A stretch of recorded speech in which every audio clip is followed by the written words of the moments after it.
some good looking assets in here. And I just ran that all through StreamYard. So excellent. All right. Well, I'm going to pull up Instagram and YouTube here on the phone. Check how we're doing there. Does not have us live yet, but that's now live on your YouTube channel. Yeah, it just went live on YouTube. Excellent. The Unfiltered Truth. The Unfiltered. Yeah, that's us, man. No doubt. No doubt. All right. Switch account. There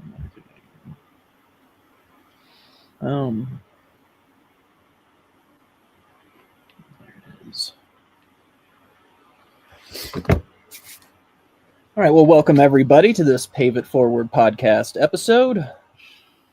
We are going live today. So welcome everyone who is watching this in the future, watching the recording. We will definitely be putting this out on our YouTube channel. Currently, we are on Instagram Live and on YouTube Live. And thanks for joining us on this episode of the Pave It Forward podcast. My name is Phil Metzger. With me is Kevin Gray, and we are here to help leaders in the paving industry who are looking to run more efficiently, meet their ideal customer, and improve the lives of those around them through meaningful work. Kevin, how are you today?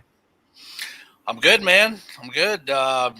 Getting into spring break this next week, and it's the first time I've taken a spring break in a while, especially with the business being so new and the weather breaking and getting off the ground. I mean, it was 80 yesterday. It's a Saturday, but it's 75 and sunny today.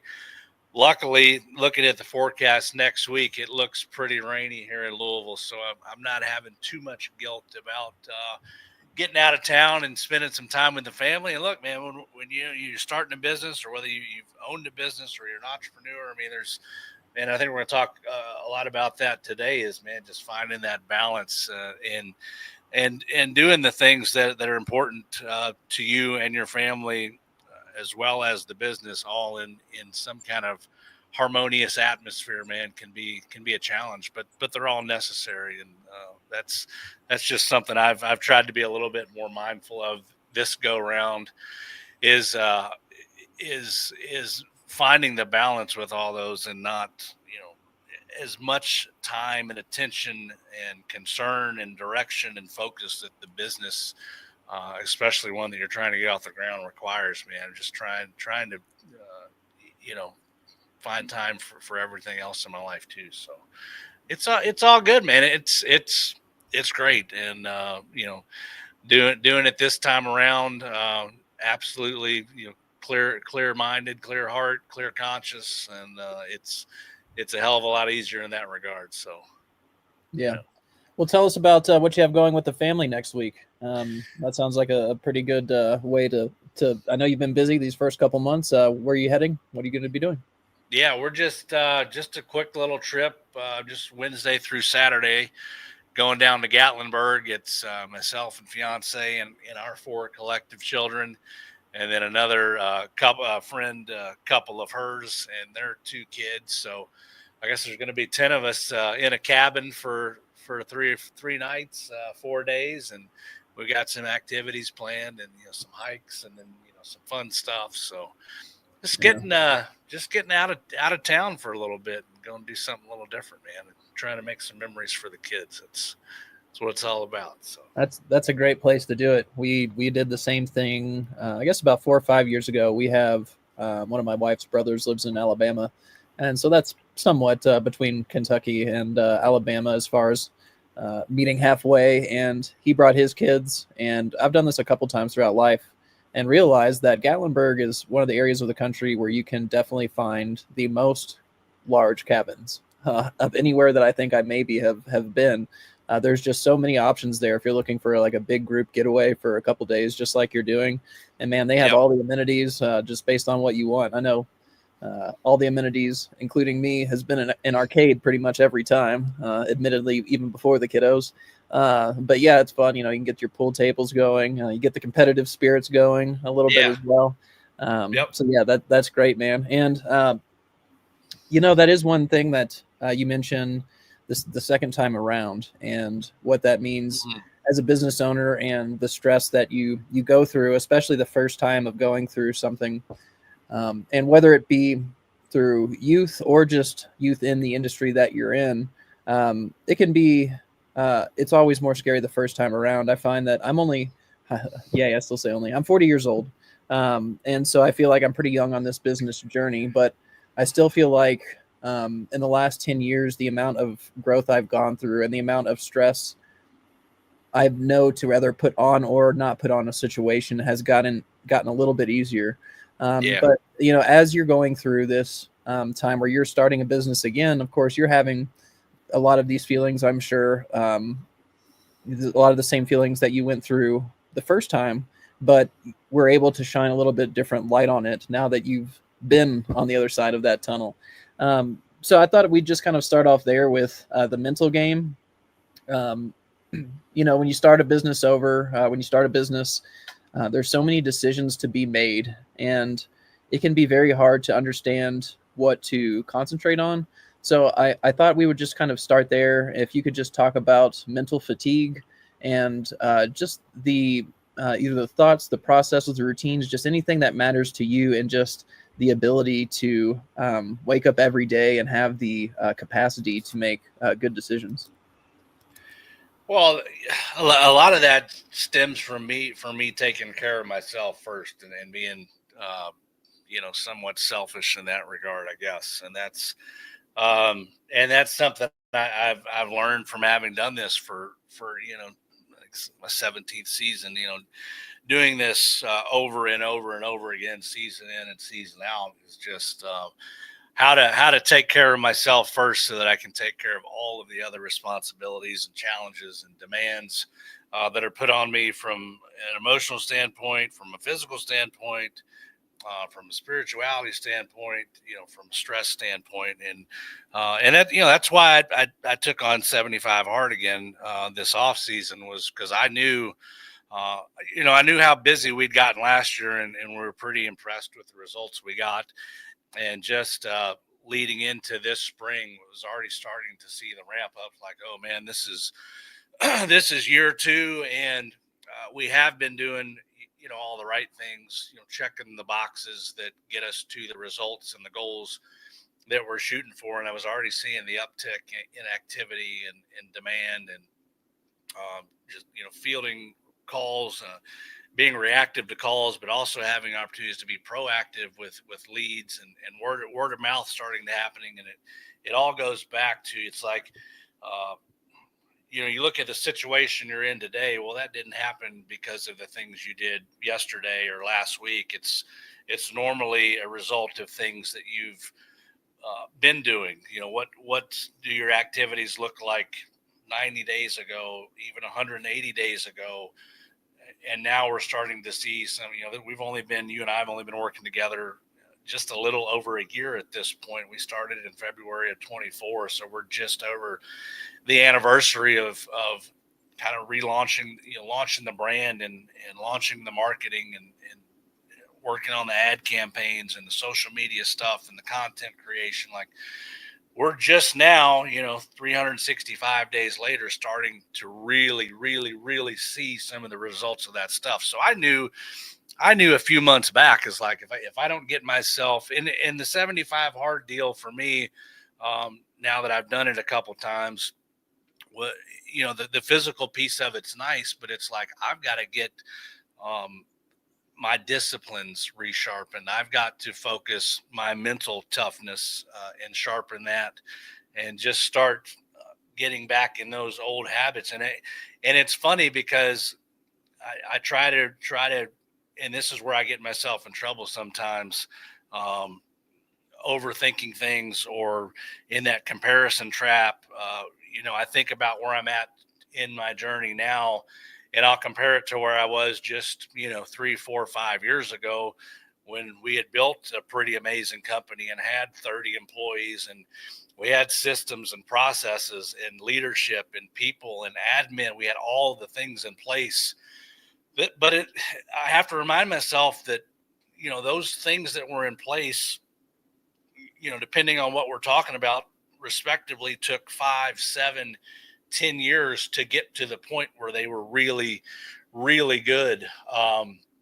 And effective and working and seamless, and the things were happening, and the profit margin was, just the profit margin was good, the equipment was good, the people were good, the leadership was good, the admin was good. And I get caught in that trap sometimes, like, man, how in the hell am I ever going to get back to where it was good. Um, and and I find myself laughing a lot because I look back just 3 or 4 years ago, and even though as good as I perceived things were, it was still hard. I still had days where I would come home and tell my ex-wife, "It's like, I want to sell this company. I want to get out. It's too much. Still feel like I'm wearing too many hats." And so having that to springboard off of and reflect back on, and kind of check against, can be a positive, and it can also be a negative. So what I really got to do, I got to stay in the moment of this business's journey, and where I'm at, stay in the day, stay in the present, um, not get too far into my past, or get anxious or worrisome about getting too far ahead into the future, and letting that anxiety start to build. So it's like, and that's again referring back to that 75 hard discipline and mental toughness, is like staying in the moment of today and doing the next right things in today, so that 3 months from now we're reaping the rewards from that. It's not going to happen tomorrow. It's not going to happen next week. But man, just owning a business and starting something new and going after your goals, and chasing what makes you happy, like you got to put it in every single day. Like, and it compounds on itself. It's just like going to the gym and lifting weights, or I'm getting back into where I'm running a little bit more like I used to run 3 or 4 years ago, when I could go out and run 40 miles in 4 days out west in the national parks. I mean, some of the hardest stuff I've ever done in my life. And couple months back, I was struggling with 2 miles. And it's like, if I don't start running every day again, well, I can't. You keep thinking about how you used to be able to run, 40 miles in 4 days, through some of the most difficult, you know, um, landscapes and slopes and inclines on earth, and wondering why I can't do it now. It's like, well, because when I went out and did that, I'd been running for 2 years prior to that. Like, I was in shape, my legs were strong, I weighed less, my lungs were good, like I was health, like, I was prepared for that, and I had trained a long time to be able to do something like it. It's no different in business. And so when I can stay out of comparison with the past, and then worrying too much about the future, and realize I'm at where I'm at today, and this is where we're going, this is what we're planning for, these are our goals, I know that I just need to do the things that I've got to do, and am in in somewhat of control of handling today, to be able to get to where we're going in the future. So and a lot of that's a mind. I mean, you talk about the mental fatigue, and that's a big part of it, is training yourself to remain disciplined. And look, I mean, it's exciting and it's fun, and it's a journey to start a new business. And it's, when we started this a couple years ago, the enthusiasm was there, the motivation was there, the excitement was there. And look, I'm just being dead honest. Like, it's not there every single day. Like, Yep. you're not going to get out of bed and hit your feet on the floor 5, 6, 7 days a week for 12 hours at a time over a long period of time, that every day you're like, ooh, let's go. You've got to create those disciplines and those activities in your daily process that gets you the results you want. That's the only way to do it. And it's hard work, and it's doing shit you don't want to do, no matter what. It's kind of like my recovery program. It's if this is the result you want, then you need to be willing to go to any lengths to get it, no matter what. And so that's just kind of the mentality and the discipline I've got to do. And look, it's we talked about balance, and it's hard as an entrepreneur, especially starting a new business, that I don't give all of my time and attention to just that business, because I know how critical this first 1 to 3 years are for the foundation of the business. But I also know that my kids are already 14 and 7, and they're not going to be in the house forever. And I can't just rely on the fact that, I feel like I took that for granted to some extent with the first business and that's just something I'm not willing to do with this go around. So priorities are a little different.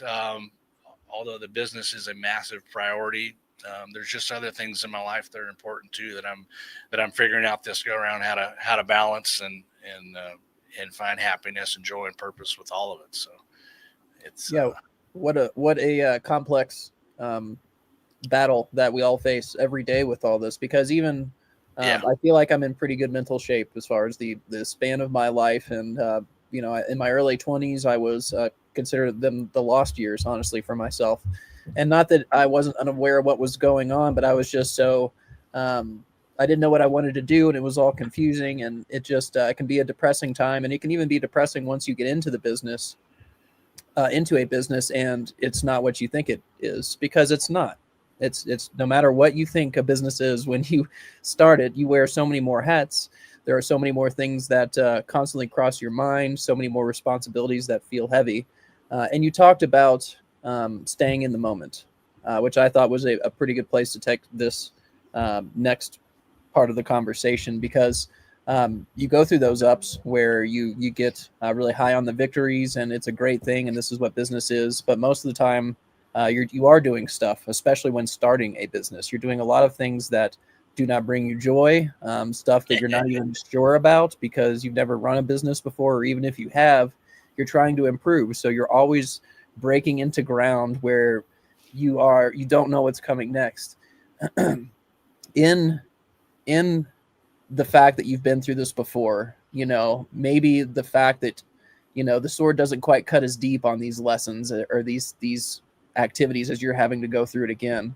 But when you remember that mental state of first owning a business and having to think about long term and all these different things that are going through your head on a daily basis, can you tell us now, like, maybe what's for granted to you about keeping yourself on track? Maybe whether it's a specific habit that you have. You've talked about stepping away before, but it's more than that, and I know it is for you.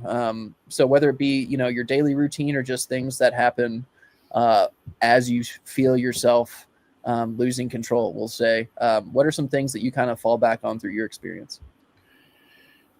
Yeah, it is stepping away. It is taking care of myself. A lot of it is like if I can get to the gym or just go for a run and find an hour. There's so many times as a business owner, you're like, well, I can't afford to get away for an hour and a half, or I can't afford to set this down for an hour and a half. But man, I tell you, when I allow myself to do that and allow myself uh, even to get to a meeting for my recovery program, which still that's a huge priority in my life. 4 or 5, 6 days a week, I'm taking an hour to get to a meeting and doing the things involved with that program that take some of my time and my daily my morning routine. And then when I get that quiet time to just kind of escape and get some exercise and get my endorphins going and get some clarity in my mind, that seems to help, man. And it's hard, dude, because and it may even be harder.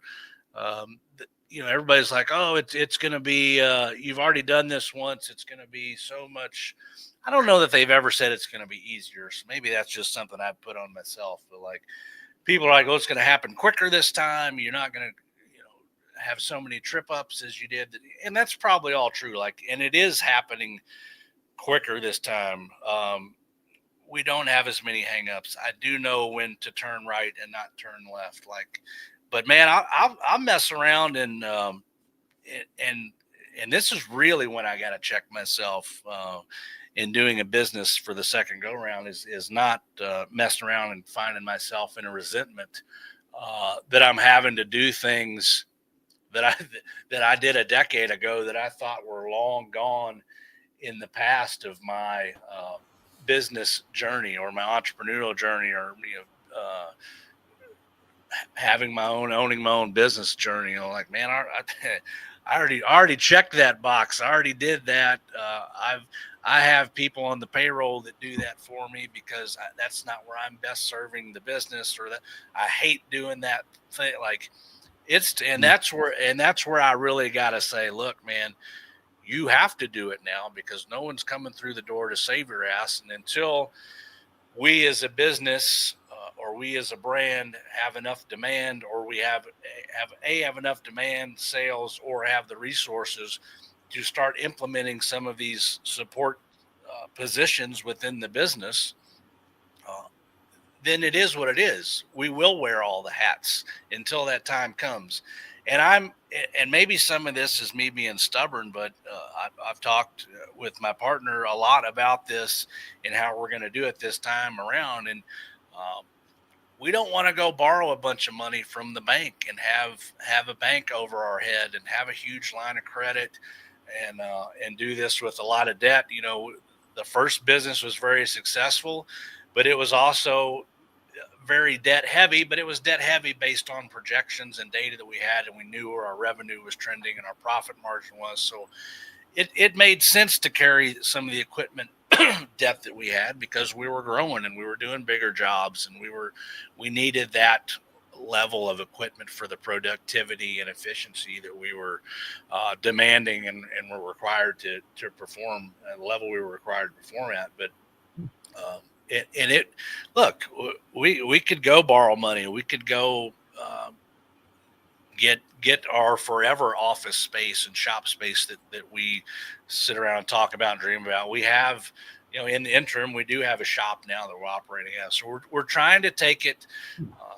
And I didn't build it so much this way the first time either. We started with, we got some, borrowed money to buy the first company from the bank that we paid back over 10 years. And we also had we had a $150,000 line of credit, like right out of the gate when we bought that business. So, and as hard as that was, it's even can be a little more challenging now because we're just unwilling to do that. So, we're not going to put the cart before the horse this time. We're not going to rob Peter to pay Paul this time. And it may be a little more uncomfortable for the first year or two, but man, when the floodgates open and the things start popping, which they're already starting to happen, it's like we're going to be in a much more secure financial state, and just have a little more control over our own destiny and do things at our pace. And we'll know when the times come to start looking at admin, to start looking at sales, to start looking at. We're already starting to train foremen. We're already in conversation about, we've essentially got one crew that runs together. There's 7 of us most of the time, and there's another guy he's much more than part time. He's probably 80% of the time. So there's usually 8 of us. No, I've got that wrong. There's 7 of us. 7 of us total. 6 of us some days, but most days there's 7 of us. So we're already having conversations about, we're just a guy or 2 away, and we're just a little bit of demand away from establishing and starting a prep crew or a maintenance crew, crack seal coating kind of division. So we're just taking it as it comes, and don't misunderstand that the urgency is not there, because I know because I have done this before, I know what things can start looking like when a certain amount of revenue starts happening, if your profit margin remains what it's supposed to be. And that's another thing. Like the first time around, I've said it a lot, we were taking on any job we could possibly get because we thought sales was king. We thought revenue was king. And now that I've been doing this for a while, I understand that gross profit is really what's key, gross profit and cash flow.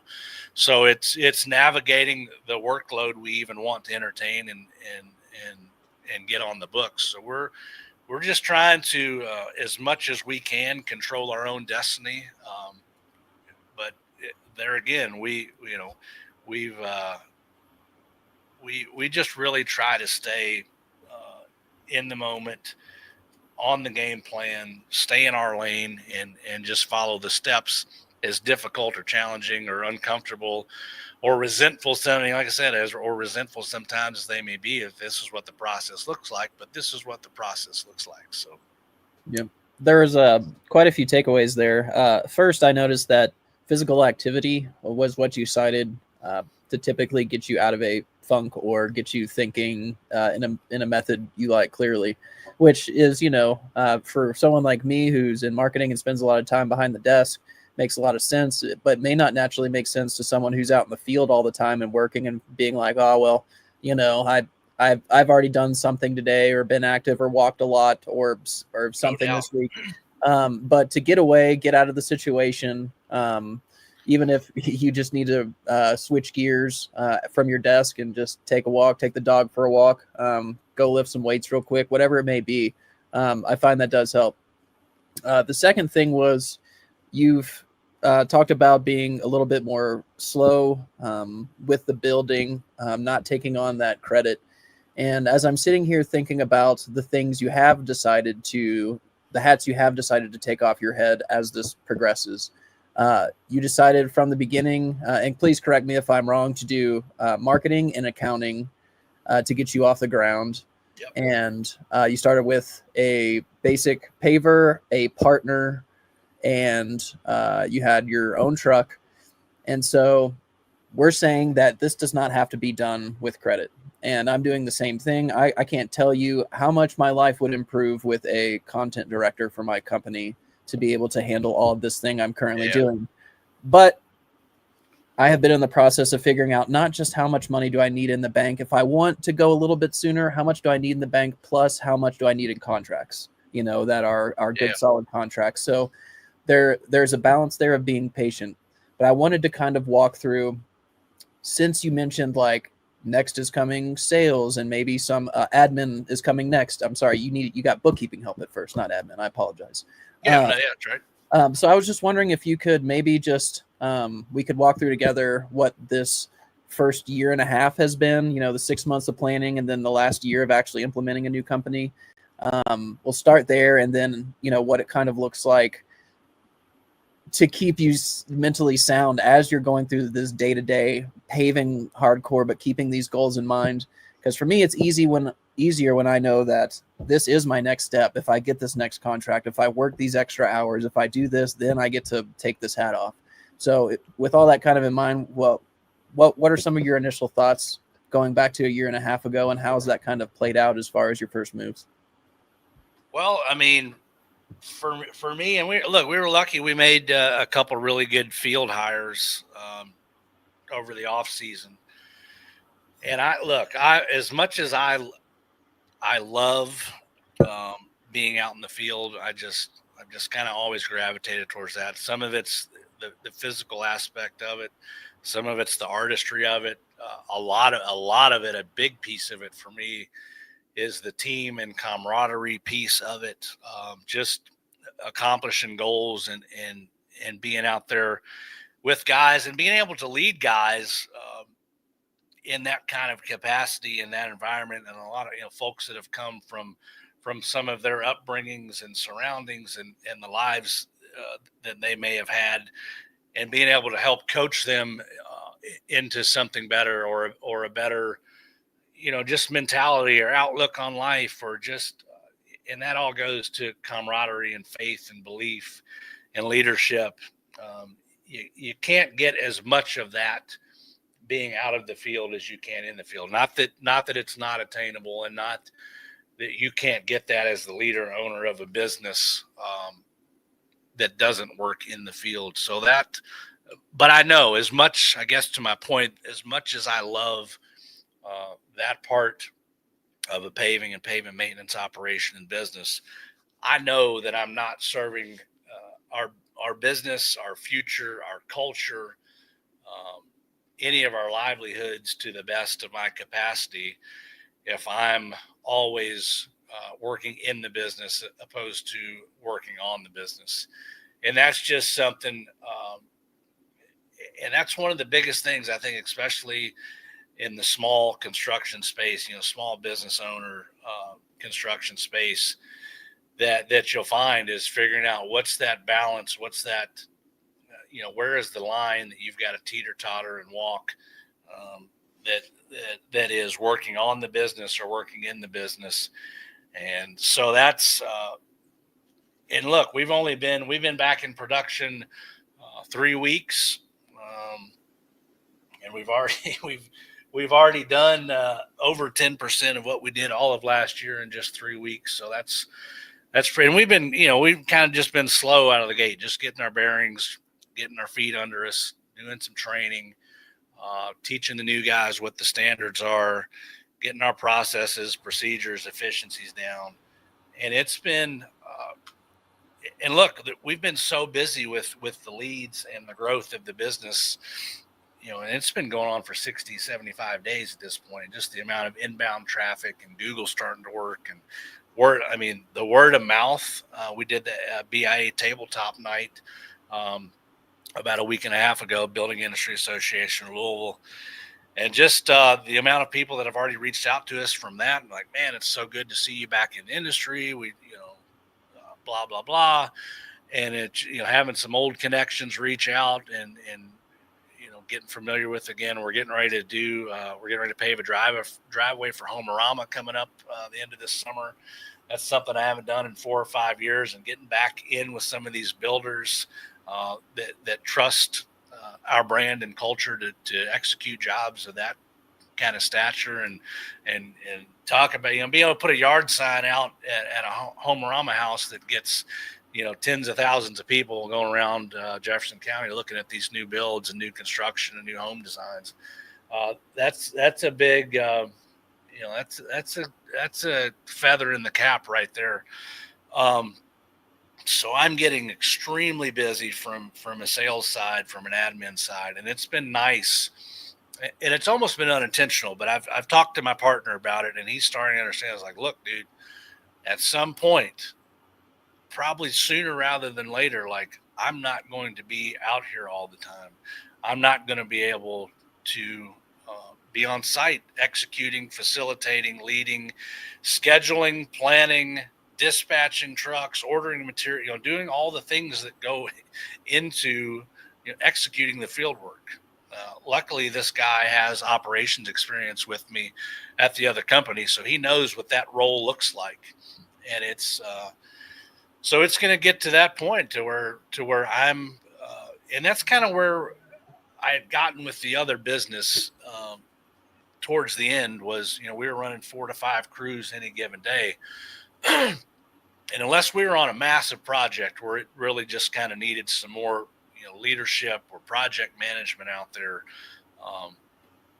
the crews and the guys and the foreman and the leadership team, like, they were kind of running the field, and I was working on the business, wherever I was needed. And some days I would be out in the field on a paver or seal coating a massive, seal coating project with the guys, or wherever I was needed. But most of the time, the field was running the field, and I was able to strategically run the business. I mean, but I can't rush to get to that point, because if we don't have the field right first, and we can't go out and deliver on the promises we've made to these consumers from the sales and admin side, then it doesn't really matter. At that point, we're just selling lies to folks, so and I think we do sales and admin and consumer responsiveness and consumer experience better than 95% of our competition in this market. And I believe that, because I know what our competition looks like, how they operate, how they sell. And they don't do, and there's quite a few of them that don't do it bad. We just have figured out how to do it really good. We're quick, we're efficient, we're responsive. We answer the phone, we answer text messages. This may be healthy or not, but it's a new business. So it's, year 2, I'm not going to say it's not worth my time, or I'm too good, or I'll get it Monday when a customer's emailing me at 10 o'clock on a Saturday night. If I happen to see that notification, I'm going to email them back. And they're like, holy shit, this he's on it. Where do I sign? Because we need contracts, we need revenue, we need margin to get this thing off the ground. And we got to be able to deliver out in the field. And so that's where the focus is at. But very soon, because as much as my partner is handling a lot of the responsibilities out in the field, everything else, because he doesn't have any experience doing it, and he can't yet because he needs to focus on the field. So everything else involved with running a business, whether it's insurance, accounting, bookkeeping, sales, administration, or trucking, ordering material, like all the other things that come with running a business, paying the rent, finding the shop, link it up, finding time to make content, record with you, and have a relationship with a marketing company. Like all of the other things are falling on my shoulders, which is fine. Like it, and that's just is what it is. And it's going to be like that for a period. And I've just got to get real comfortable in understanding that and stay in that moment. And, but the ultimate goal is to get to where I can work on the business more than I can work in the business. And that's when we will really start to see the growth happen. But we got to have our ass underneath of us before we ever hit that butt, because that's just a whole nother level of new issues and tasks and responsibilities and functions that just come along with that. So we've got to be solid everywhere. It's a process, man. It doesn't happen overnight. You can't rush it. You can try to rush, and this is a big one I've learned in the past. When I tried to rush things and we tried to bite off more than we could chew, or do jobs we weren't ready for, or make promises, write checks that we couldn't cash, we stumbled and we fell, and it hurt and it was hard. So it's managing the chaos and constructively growing at a pace that is sustainable, that has systems, processes, procedures, some thought behind it, some strategy. But I mean, not that there's no risk involved. I mean, there's risk involved every day. I mean, it's just trying to mitigate and manage that risk, to the best of our ability. That's exactly what you sign up for with business ownership. Exactly what you sign up for. I wanted to touch on, especially since we're talking about the startup portion of the Asphalt paving way of going about it. I know we have a lot of listeners that are earlier in their process, so this episode particularly might hit home a little bit. But since you're not borrowing money, and there's basically two things that you have to do. You're saying you have to be able to perform the work that you say you're going to perform, and you have to have sales. You have to have enough leads to come in to be able to perform the work. Yep. And so when you talk about the financial aspect of things, you decided to go with a bookkeeper as one of your early investments. Can you go over that for me? Yeah, and that was basically, it was taking off some of the admin at a reasonable enough cost where it's I don't know, we paid roughly $1,000 a month for their services, and they handle our invoicing, they handle our contracts, they handle, they reconcile the checkbook, they keep our QuickBooks up to date, they do all of our debits and credits, they do, keep our P&L going, and all that data entry. So that's a big piece off my shoulders, and that's because, and here's why that was so important to me, because if I don't have good data and good metrics and a good understanding of where we're at any given time, it would likely be just being realistic, unless I want to work another 10 hours a week, which I'm already kind of maxing out what's possible. Starting a business, it's just another piece that's not on my plate that and then it provides the data I need to be able to make good business decisions and understand if we're making money or not, really. Because it's when you start not being able to get to that stuff until every quarter or every half a year, or you work all year and then maybe you don't input all the stuff till the end of the year, and then you get into November, December, and you realize God dang, we just worked 10 months and we didn't make this. We're only doing 20% gross profit. our goal was 50, and you just don't have a clue of what's going on financially. And that's, you talk about being scared to death as a business owner going into winter. So I knew I wanted that data, and I knew we had to have marketing and branding and content and visibility to get this thing off the ground. So those and to me, certainly the marketing was just as important as finding a crew and finding equipment, because Yeah, strict word of mouth takes forever. Yeah, I wanted to talk a little bit about that, but I wanted to first ask what people could expect to maybe pay for a bookkeeper, because they're dealing with the same type of finances here. Our listener is most likely. So when you talk about maybe 2 days worth of actual asphalt paving work, do you mind sharing just what kind of range you might be looking for if you're looking to hire a bookkeeper? Yeah, I mean, I think we're right at about $1,000 a month. Gotcha. And that's it's just simple. It's they're not, and not, we've got a hired accountant too, which is probably another. And look, I mean, this is something I learned early on in business, and my mentors have always told me, they said, don't fucking go cheap on a lawyer, and don't go cheap on an accountant. And like, find somebody that's reputable, find somebody that's when the shit hits the fan, that's going to have your back, and because things are inevitably going to happen. And so we pay good money for our accounting firm as well. Haven't needed much legal or if any assistance yet, but I do have a good firm in the back pocket, so no real expense there yet. But pay for good accounting. The $1,000 a month for the bookkeeping. I mean, it's mostly kind of simple data entry stuff, but it's just something I don't have to do. They handle our payroll for us, our subcontractor stuff for us. Just some of the admin stuff, that I just don't have time to handle.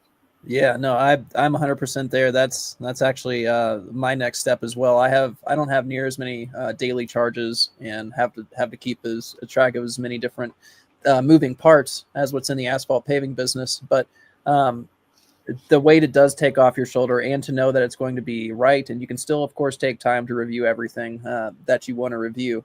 But I think the importance of the finance and trusting someone. I think these days you can go on your favorite large language model, ChatGPT, Claude, whatever, Perplexity, and get some good information. But to pay that, and maybe that'll reduce your cost for paying for a lawyer or a good accountant to just answer some of these general questions.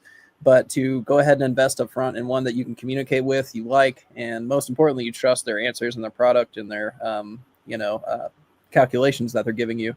That sounds really important. I might challenge you on the marketing thing for most people. I really I feel like there's so many marketing companies out there that are just terrible at what they do. That I feel like, when you talked about when you get an email at 10 p.m. on a Saturday, if you see it, responding to it, like, I don't care if you feel like you're faking it. That is making it. That is you creating the experience for your customer that then has the opportunity to become a customer. And then the word of mouth, which we've talked about here before, is your greatest source of good leads. So I actually would challenge that. And of course, you have this built into you. You are going to show up on time. You're going to give them a good product. You know your products. You've dealt with people in the sales process before. So I'm sure a little bit of this is automatic to you. But I would actually say that customer service piece is way more important, because marketing, even if a marketing company, you on the off chance do hire a good marketing company, if you can't come through on the marketing service side of things, not just putting a good product, but on the customer service side of things, you're sinking yourself quicker than anything else. So I didn't know if there was a story or anything we could kind of, if you could kind of reflect on, like, early experiences or things you think of commonly in that customer service process that may be impactful. Man, and you just nail. I mean, and what I guess I meant by, and you're right. You're so right. There are so many bad or misleading or out to make a quick buck marketing agencies or services out there. I mean, it's because anybody can sit behind a computer these days and say this, I'll make content for you. I'll blah, blah, blah, build you a Well, what website. they're just real quick interjection. What they're doing Go ahead. is selling their product and their belief. If they have been trained and are specialized in social media marketing, there's no law that says you can't call yourself a marketing company if you only know one channel of marketing. So, like a lot of companies will be SEO companies or website companies, and they call themselves a full service marketing company when they can go to ChatGPT, type in something, find a quick graphic, and make it your social media, but they're not interacting. So, I hesitated for a long time to say there's mostly bad marketing companies out there. But I think if nothing else, there's a lot of companies that are misrepresenting what marketing is and just saying that it's our one tool, like it's our email leads, it's all anything else. So I'll let you continue there, but I had to step in and quit supporting all of my marketing industry fellow mates just because they're in marketing, because it's not what's best for a lot of businesses. So I especially had to say, work on your customer service first. But yeah, please keep on. and maybe it's I was fortunate. I have a relationship with you and Mirror and You knew what you were marketing, going to get. Yeah, and we have a 6, 7, 8 year history of developing exactly what it is that works for this industry in this market. So that is very unique than me just saying go out and hire them. But it is important no matter what, that you've got to start building a brand and an identity and become a commodity in your market, whatever that. And that could be with yard signs. That could be with putting flyers in people's mailboxes. That could be getting custom blue caution tape that has your logo and phone number on it. That could be delivering amazing consumer experience day in and day out and having those people starting to talk to you about in the community. That could be getting involved with your local chamber of commerces or building industry associations and start showing up at their meetings and start putting up a booth or a table at their trade shows. I mean, all of that is marketing and branding. So that's, people got to know who the hell you are and where to find you, and ask for those Google reviews and have a good website. Some of those things you just absolutely have to have in today's world of commerce. And a lot of that has become e-commerce, whether we're selling driveways or whether we're selling deodorant on Amazon. Like it's people are going to the internet first, they're going to a website first, or they're going to Google first and checking out what other people have to say about you and how many stars you get and read about the experience they have. I go on DoorDash to order dinner. If it's got less than like 4.5 stars, I'm not probably going to order dinner from there. I'm going to find something else, right? So that's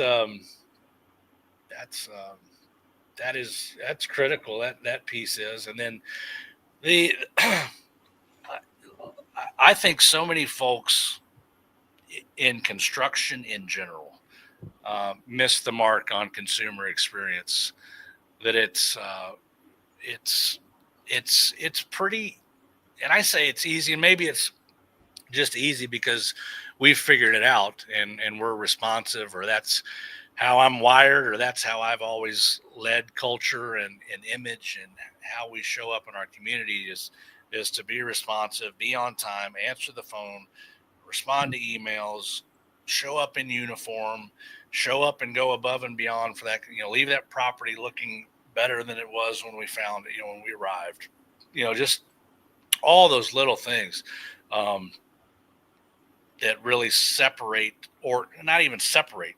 It's creating that amazing consumer experience that most others just aren't going to deliver.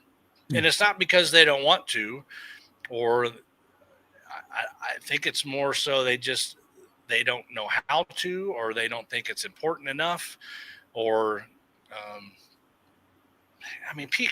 it's so people just don't. I mean, I can't tell you how many times during, if I run 20, 30, 40 leads a week, whatever it is, how many people say, I've tried to get a hold of 2 or 3 other contractors and you're the only one that answered the phone, or you're the only one that responded to my online submission via email, or you're the only one that texted me back.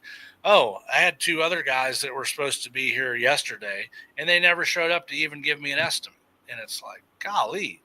So 90% of the battle is just showing up and doing what you say you're going to do, and you're going to already create value and experience with these consumers. And if you can, we have a CRM we use that provides a pretty good looking proposal and pictures and assessment tools that we can deliver to these consumers that kind of rounds out the whole package. But I mean, even if you can just show up on time, answer the phone, meet people when you say you're going to meet them, and maybe give them a Word document proposal that looks decent, like you're better than 85% of the people you're competing against. So it blows me away. It still blows me away how some of our competition nationwide gets as much business as they still do without. And maybe I just care too much. I mean, maybe I care too much about consumer experience, and I'm working way too hard and going above and beyond. But I think that when you do that long term, over long, do it very well over a long period of time, then you're going to start really, really, really seeing results. And people that don't, they kind of just stay where they're at year after season. They get their ass kicked for 8, 9, 10 months out of the year, and they do it again the following year, and they don't ever really gain any traction. And they may make a living, and they may have a business, and they might, be able to provide for their family, but damn, that seems difficult. It seems stressful. It seems, I like to sleep good at night, and maybe a part of it too. And I'm starting to realize this when I'm trying to find some happiness and joy and purpose and fulfillment in starting a company again from scratch, and having to digress and do all the things that I've already done before, and not get in a pity party about that, or getting pissed off because, man, God, I shouldn't have to be doing this again, but I get to do this again. And the result I get when I deliver consumer experience, and a customer acknowledges that, which they do a lot, by the way, because we do it so much better than everybody else. Like, that's what makes me feel good. Like that's my purpose. And I like the high I get when I close a contract. I like selling. I like winning. That's validation that what we're doing is working. And then I know when we follow that up with amazing experience, and they give us a 5-star review, or we paved a lady's driveway. She's 72 years old. Her husband's passed. She lived in this house for 40 years. They never paved the driveway. It was extremely overgrown with grass. I mean, it was nasty driveway. And it was one that I strictly did from Google. I never met with the lady. We communicated over text and email and phone. I measured it from an app, and I got my street views and all that from Google. And we ended up getting out there. We had enough material. It was the last job of the day. I was like, let's cut this lady's driveway. Like, the grass had grown so far over, the driveway wasn't even connected to the sidewalk anymore. It's like, we're going to extend this driveway over another 2.5 feet on this side. Give her this is a 9-foot driveway. We made it a 13-foot wide driveway, and did a little extra. And like, she was blown away. Like, I don't know if she was literally almost crying, but her voice got shaky a couple times. Sure. Yeah. Especially living somewhere 40 years, and she couldn't believe it. She's like, "Oh my God, this is my driveway." And it's like, wow. Yeah. So that's cool. Yeah. There's definitely something there between a tactician, someone who knows how to lay asphalt, and a paving business owner. Like, there's you have to be able to find those that joy in other people's joy for the customer service to work. You have to find joy in the sales portion of something, whether it's you or one of your salespeople, because it keeps the salespeople happy, and it keeps your company running. You get that's your method of bringing people in, business in. So I think there's something to be said about that mentality, is when you say showing up. showing up just starts to mean something different, as you grow a company and as it kind of evolves. And so that I feel like if you can get yourself there and you can show up, and then if you can have the right attitude, that's what I love about the blue collar industries. Hopefully, you can have a mentor or a business owner you can work for to learn a skill, a craft, and then be able to meet new people every day and provide them a product that you're proud of and they're happy with because you changed their daily lives. So I think. Yeah, and I Please think go go ahead. ahead. No, go ahead. And I think one more piece of that, and I have an example of this from last week too, is like do what you say you're going to do, like even when things go bad or things go wrong. We were paving a guy's gravel driveway first part of last week, and we subcontract out our trucking, and the only way to access this guy's gravel drive, we didn't want to put the dump trucks on his concrete drive, which led down to the gravel drive. So we were bringing them through the yard, and then it was a pretty straight shot, backing down the gravel driveway to the paver where we were going to be working kind of up the hill. Well, we last load of the job, I mean, we were, 80 feet from pay dirt, and 80,000-pound triaxle gets off the driveway and then buries itself up to the axles in this guy's yard. I mean, he's stuck, and it's 6 o'clock at night, and a wrecker's 3 hours away. So we've got a full load of asphalt on the truck that we've got to throw away because it's going to be dark by the time it gets anywhere. Like it was so far in the grass, and he was leaning. Like I didn't want to put the bed up and risk dumping, tipping the truck over. There was no way we could have cleanly gotten the material out of the back of the truck like a skid steer or anything. So it was just a loss. And by the way, we've buried this truck, 3 feet deep in this guy's yard, and we've made a mess. I mean, we've made a huge mess. Well, the trucking company's made a huge mess at this point, but nonetheless, it's our job. It's our customer. The trucking, I've got a great relationship with the trucking company. They ended up paying for that load of mix we had to waste. But the next day, the next morning we went back and finished, we also, we showed up, we had a half a load of dirt delivered. And then we spread dirt and we seeded and straw. Like I think a lot of people have said, well, you need to contact the trucking company. It was their truck. They're the one that drove off into the yard and screwed your job up, worry about it with them. And we're done paving your driveway. Can we collect our money now? We're done. We need to get on out of here. But we took, I don't know, it cost us a few $100 and an extra hour maybe but we went in and just fixed the guy's yard and made it right and got him back to whole.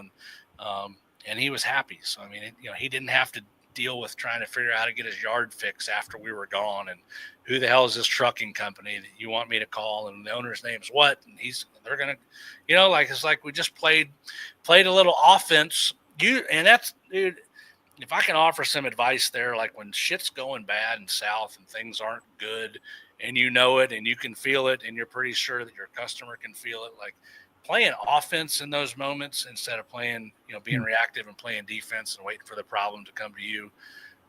Man, it may cost you a little bit more money, but it doesn't cost you any stress, and it's done with and it's over, and you don't have to go home and stay awake at night wondering about it or worrying about it or wondering when they're going to call or if they're going to call or how pissed they're going to be when they do call. Like just handle it. He'll probably tell his neighbors that have huge gravel driveways out there too that, they got off the driveway and screwed my yard up, and they fixed it the very next morning and didn't say a thing about it. Yeah. And you literally can completely flip the script on what the repercussions are, marketing and review wise as well, from a 1-star to a 5-star, and verbally tell people.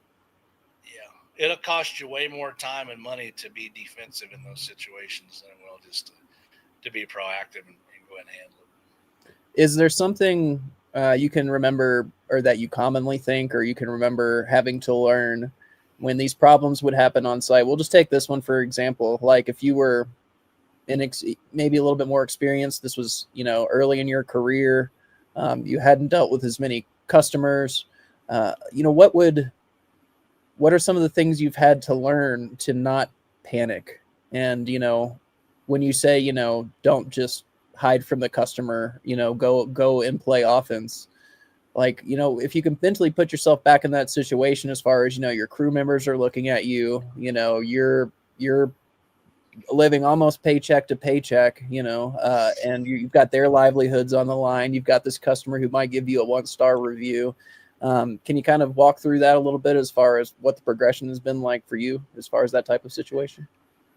Yeah, I mean, I think in the past, especially, and you nail it. I mean, if you're starting a business and you're in in the early years, in the early days, um, it is paycheck to paycheck. I mean, there's no candy coat in that, man. It just, that is what it is, and it's going to be like that for a period. And uh, you got to operate with integrity and values and morals, um, no matter what. You can't let that financial insecurity dictate your actions out there when you're dealing with a consumer. And it's so easy to do it, especially in our industry, dude. It would be so easy, um, to give the consumer a half an inch less of material than we promised them, because I know I or the company, not I, the company can make, an additional $500,000 on this job if we just use a little.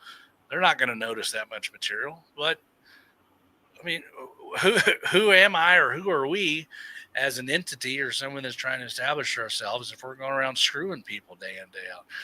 People water down sealer all the time, and they short people on material all the time because they're operating out of financial insecurity, and they're going to continue to operate out of financial insecurity for a long time, because they're never going to establish themselves as a reputable contractor. Bad things are going to happen. You're going to have warranty work. You're going to have call. Like, it's just not worth it.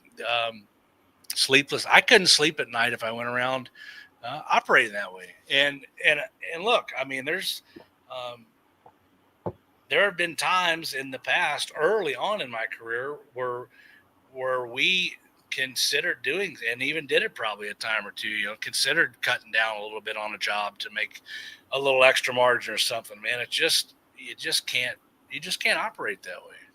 Yeah. And it's um, I understand how it could be easy to do, but the long term result of that is nil, man.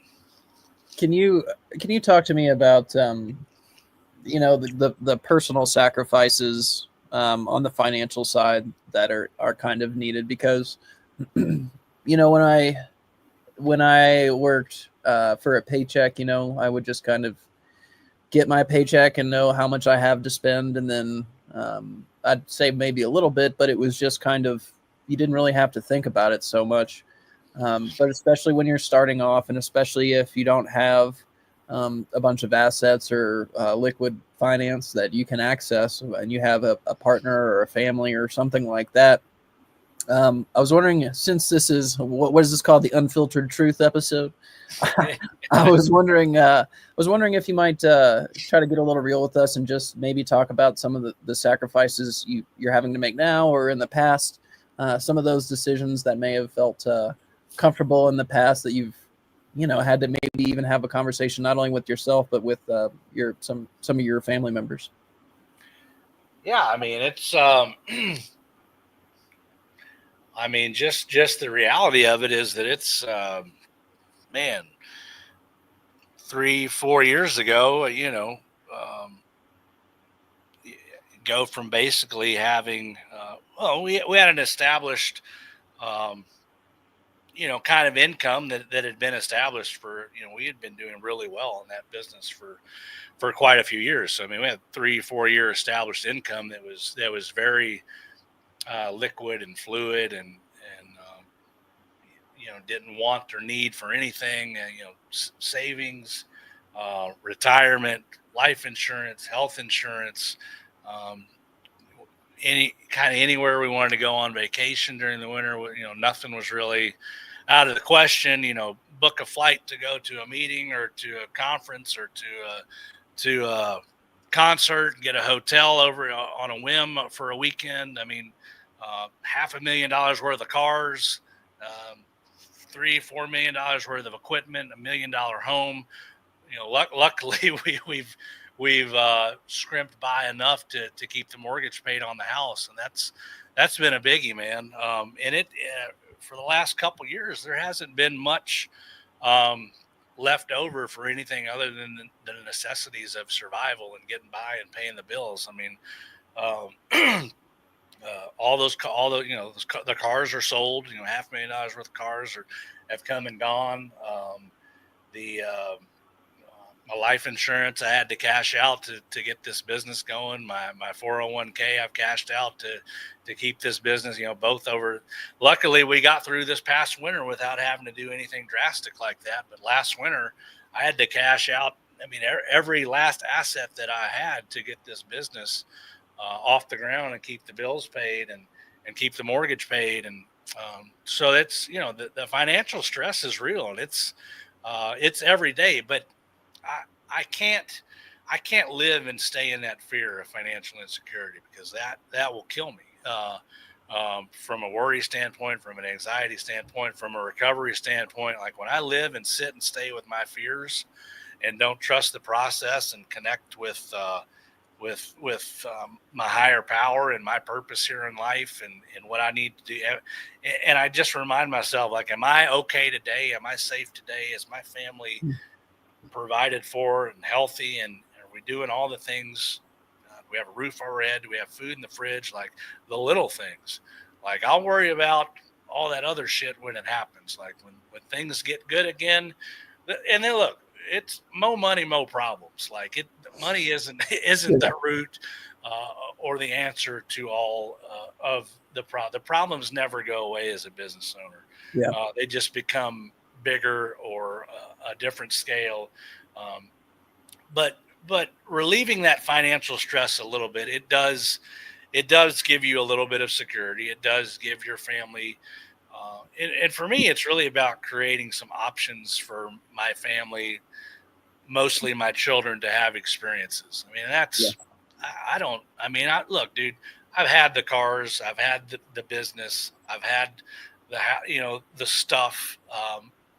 And the reason I got a lot of that stuff was because I thought that would make me happy or make me feel better, or prove to other people that I could do it, or I made it, or it was a comparison, whatever, like, chasing fucking pride and ego, man. Like that's what it was. So it's not about that. And look, as much as I chased pride and ego, I mean, there was still a huge piece of that was like providing for my family and creating options and experiences and a better life for my kids than I had. It's not that I had a bad life, but Sure. We were just very middle class. It's like why can't I can provide better for my family and my children. So there still was a huge piece of that, but man, it was a lot of pride and ego too. So it's been humbling to have to go back to, I mean, you talk about living paycheck to paycheck. I mean, it's, that's the reality of what it's been the last couple of years. And could it maybe have been lessened a little bit if we were to, I've had people say, why don't you just sell the house? The house is it's like, well, I'm engaged. There's 4 kids. There's 6 of us now. Like, interest rates are 8%. Sure, I can move, but I'm gonna go get half the size of house and have the same mortgage payment I do now. So like that doesn't make sense either. And we've looked at the options of figuring out how to relieve some of the financial stress. And that's, at the end of the day, that's never really been one of them for a multitude of reasons. So survive in advance. And luckily I've got a partner that's my fiance that's a badass. She's working a couple jobs because she's a go-getter, and it's not because she has to, but she likes to be able to put money in the savings account too. So we're just we're scrapping right now, man. We're in that young entrepreneurial fight again. That's, it's a 1 to 3, 5 year process getting this plane off the ground, and that's what it is. So yeah, I don't know how to dive in too much, I've thought about how to dive into the significant other portion of this podcast, because I'm fortunate enough to, I also married a badass, and we talk about everything as far as business and she's entrepreneurial, got a full-time job, and she's a career coach as well. And just we get to click on that. But I wanted to kind of, and I've always been a frugal guy. Like I have no problem spending as little money as needed. So when I asked this next question about the balance between, you know, reinvesting profits versus taking income, and just kind of a thought process going into that as you're starting a business, I realize I'm not the best case study because I don't spend much money. But I know that, as you kind of talk I about don't that, either anymore. I know, but you're just, you gave that story about how you kind of, you got your toys. I'm not going to say you got them too early because I honestly don't know. You had the money, the lifestyle, the money to Yeah. support your lifestyle at that point. But whether it be through other experiences, through the last company, through this company, what can you talk about the reward of both things and the balance of both things, and that reinvesting profits versus putting some money in your pocket? Yeah, and look, man, I spent the first 10, 11, 12 years of that other business reinvesting in the business and reinvesting in the business and putting 80, 90 hours a week into the business. And um, I probably just got to a point where it's like it's time for me to take care. I'm the again, pride and ego. It's like it's time for me to take care of myself, and I want these things, and and I lost that that we mentality that it takes to build a great company and a great culture. And look, I'm not saying if you're the business owner and you're the one taking all the risk that you can't obviously share in the reward when the reward is there. But I don't just I just know how important it is. And look, I've got experience with this too.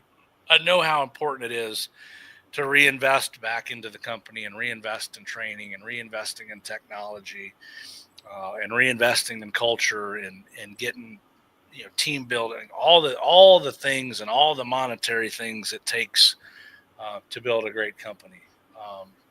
Because it does take resources, but it also takes great vision, and most importantly, it takes great leadership. And so I think if I can just continue to lead this time around from kind of keep staying rooted and grounded in that I'm, and I preached it a lot and I lived by it a lot, that even myself isn't any bigger than this company or this culture. And by the way, it got my ass kicked out of that company. If I'm being honest, I mean, the things that my ego and pride allowed me to do and get into, got me removed. And it could happen again. I mean, it's just doing it a little differently this time. And I'm still just driven mostly in my life by legacy and purpose, and what I can not even financial legacy that I can leave for my children, but it's how they can remember their dad, and not just how can they remember their dad, but it's how they witness me operate for however many years left I've got on this earth. If it's it could be tomorrow, but hopefully it's another 25, 35, 40 years. Because kids, I don't care if they're 3 years old or if they're 30 years old, they're um, things are caught, not taught. And it's watching their dad go through this. And because my dad and I we don't have a bad relationship by any means. We don't have a relationship where we text probably every day, but we don't talk on the phone every day. And I don't see him probably as much as I probably should, but I admire him more than anybody else on this earth. And it's because of the things I watched and witnessed him, and I still witness him do to this day that make me proud to be his son. So that's the big goal right there. Yeah. I was thinking about, everyone says it's very helpful to have a personal mission statement or some kind of statement to fall back on if you have a particular problem with something, or if you're getting angry and you need something to tell yourself, or just all that situational stuff. And it kind of sounds like that's it. That's what maybe grounds you is what you just said, and not only sleeping at night, but sleeping that eternal rest. You know what I mean? Like just knowing that you did it your best way. So I would actually encourage people to spend time, thinking about that. If they're lost, get back to first principles, what matters to you. Going throughout your day, try to find balance of work and life. If it's swaying one way or the other, if you feel like you have too much life, you're not working on work enough to help your business succeed, bring that up. And then also just recapping some things. It sounds like small wins helps, don't be afraid to celebrate those small wins. And I love that we get to go through all this. You've talked also before about building some support systems. If anybody out there has a specific question for us, please get a hold of us. You can reach out to us through Pave It Forward LLC as our handles. We're on YouTube and Instagram. We're also we have our first monthly newsletter out this month for Asphalt operating system. We loaded that up with a bunch of relative seasonal information and some good tips to remember this time of year. So head on over to asphaltoperating.com. You'll see a sign up there for the newsletter if you're interested. But Kevin, as far as just mentally staying sound as a new business owner, I know you've encouraged mentorship before, and we went over a few things there just as far as trying to stay centered and balanced. But is there any last thoughts as far as approaches that you have, or things that really kept you grounded when things got a little tough or stressful? Yeah, I mean that's a great one. Mentorship. You just nailed it. Mentorship and community. I mean, with the world of social media, man, there's no reason you can't find a couple buddies online, or at least that you can reach out to and maybe get a phone number or whatever when things are going tough, or you need a question answered, or you're having doubt or fear, whatever it is. I mean, just because entrepreneurship, business ownership, it can be a dark, lonely, scary place, man. And a lot of the times we feel, especially as men in this society, that we've got to be Atlas or Superman and carry all the weight and the burden and figure out all the answers to all the problems and do it all on our own because we're strong enough, or we have enough willpower, or we've told our families and people that love us and support us that we're going to be an entrepreneur and build this business. So it's on me, or I've got to succeed, or else I've got to figure this out, or else. And so many times we get in that spot and we just try to figure it out on our own, when you can tap into a podcast or reach out to a mentor or get involved with community, like AOS, or there's a few others out there. I mean, there's people all over. If you get in the right circles of people out there that'll help you out, and